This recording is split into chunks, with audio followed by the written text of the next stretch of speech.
कुछ साल पहले हमारे देश के महान शास्त्रज्ञ और भारत के पूर्व राष्ट्रपति अब्दुल कलाम सर ने एक सपना देखा था कि हमारा भारत देश 2022 तक महासत्ता बनाना है। आज 2019 साल शुरू है।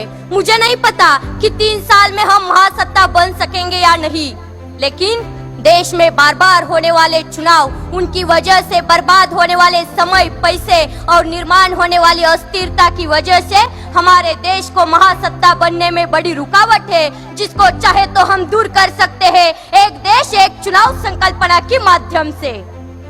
नमस्ते, मैं प्रज्ञा भगत छात्र संसद में युवाओं का प्रतिनिधित्व करते हुए अपनी बात रख रही हूँ।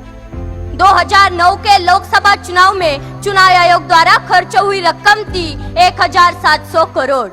2014 के लोकसभा चुनाव में वही खर्च था 4000 करोड़। अनुमान है कि इस बार के चुनाव में यही खर्च बढ़कर 7000 करोड़ से ज्यादा हो सकता है।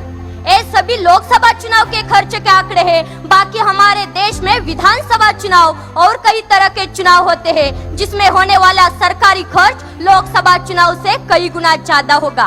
अगर ये सभी चुनाव एक साथ हो जाए तो हमारे देश के कई हजार करोड़ रुपए बच जाएंगे।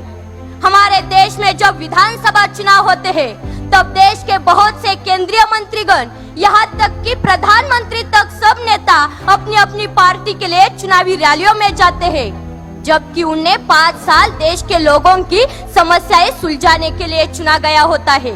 हर साल ये विधानसभा चुनाव होते हैं और हर साल ये मंत्रीगण अपना यही समय रैली में गवा देते हैं।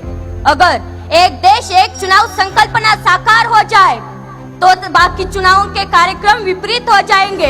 हमारा देश कई हजार करोड़ रुपए से बच जाएगा और 5 सालों में एक ही बार चुनावी रैलियों के लिए जाना पड़ेगा। यह एक बहुत बड़ा फायदा हमारे भारत देश के लिए होगा। ना रुकेगा आचार संहिता की वजह से विकास और ना वो जाएगा प्रशासकीय व्यवस्था के ऊपर। बस इस पूरी संकल्पना में मुझे एक दिक्कत दिख रही है। अगर किसी लोकसभा या किसी विधानसभा में कम संख्या बल होने की वजह से कोई सरकार समय से पहले गिर जाती है या खारिज हो जाती है तो ऐसे समय में क्या किया जाए? क्योंकि अगर उस खारिज हुई विधानसभा या पंचायत का चुनाव फिर से किया जाए तो देश के बाकी चुनावों के कार्यक्रम के विपरीत हो जाएगा। अगर इस विषय पर हमारे संविधान में कोई हल बनाया जाए और हमारे कायदे मंडल की ओर से कोई अच्छा नुस्खा निकाला जाए तो बाकी सब काम आसान हो जाएंगे। हमारे देश का बहुत सारा पैसा बच सकेगा। प्रशासकीय व्यवस्था पर हर बार आने वाला प्रेशर भी भारी मात्रा में कम हो जाएगा और हम गर्व से कह सकेंगे, हम होंगे कामयाब, हम होंगे कामयाब एक दिन। मन में है विश्वास, पूरा है विश्वास, हम होंगे कामयाब एक दिन, हम होंगे कामयाब एक दिन। जय हिंद, जय महाराष्ट्र, जय शिवराय।